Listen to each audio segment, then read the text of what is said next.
ಭಾರತೀಯ ಸೇನೆಗೆ ಮತ್ತಷ್ಟು S-400 ಬಲ ಫಿಕ್ಸ್. ರಷ್ಯಾದಿಂದ ಮತ್ತಷ್ಟು S-400 ಮಿಸೈಲ್ಸ್ಗಳ ಖರೀದಿ ಮಾಡಲಾಗುತ್ತಾ? ರಷ್ಯಾ ಜೊತೆ ಕೇಂದ್ರ ಸರ್ಕಾರ ಚರ್ಚಿಸಿರುವಂತಹ ಮಾಹಿತಿ ಇದೆ.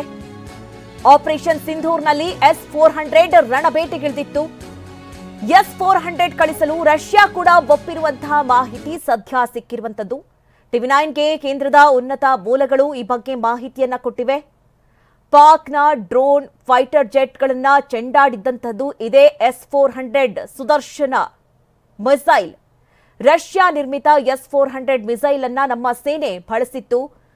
ಪಾಕ್ನ ಡ್ರೋನ್ಗಳನ್ನ, ಅಲ್ಲಿನ ಮಿಸೈಲ್ಸ್ಗಳನ್ನ, ಕ್ಷಿಪಣಿಗಳನ್ನ ಉಡೀಸ್ ಮಾಡಿತ್ತು.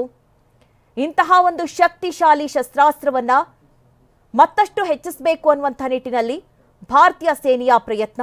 ಅದರಲ್ಲೂ ಕೇಂದ್ರ ಸರ್ಕಾರ ಈ ಬಗ್ಗೆ ರಷ್ಯಾದ ಜೊತೆ ಮಾತುಕತೆ ನಡೆಸಿದೆ ಅನ್ನುವಂಥ ಮಾಹಿತಿ ಇದೆ. ಇದಕ್ಕೆ ರಷ್ಯಾ ಕೂಡ ಒಪ್ಪಿಗೆಯನ್ನ ನೀಡಿದೆ ಅನ್ನುವಂಥ ಮಾಹಿತಿ ಸದ್ಯಕ್ಕಿರುವಂಥದ್ದು. ಹೀಗಾಗಿ ನಮ್ಮ ಸೇನೆಯ ಬತ್ತಳಿಕೆಗೆ ಮತ್ತಷ್ಟು S-400 ಮಿಸೈಲ್ಸ್ಗಳು ಸೇರಿಕೊಳ್ಳುವಂತಹ ಸಾಧ್ಯತೆಗಳು ಹೆಚ್ಚಿನದಾಗಿದೆ. ಮತ್ತಷ್ಟು ಶಕ್ತಿ ತುಂಬೋದಕ್ಕೆ ಕೇಂದ್ರ ಸರ್ಕಾರ ಮುಂದಾಗಿರುವಂಥದ್ದು. ಈಗಾಗಲೇ ಇರುವಂತಹ ಶಸ್ತ್ರಾಸ್ತ್ರಗಳನ್ನೇ ಪಾಕ್ ಪತ್ರಗುಟ್ಟುವಂತೆ ಮಾಡಿರುವಂಥದ್ದು. ಈಗ ಇನ್ನಷ್ಟು S-400 ನಮ್ಮ ಬತ್ತಳಿಕೆಗೆ ಸೇರಿದ್ದೇ ಆದಲ್ಲಿ ಯಾವ ದೇಶವೂ ಕೂಡ ಭಾರತವನ್ನ ಎದುರು ಹಾಕೊಳ್ಳೋದಕ್ಕೆ ಸಾಧ್ಯವೇ ಇಲ್ಲ.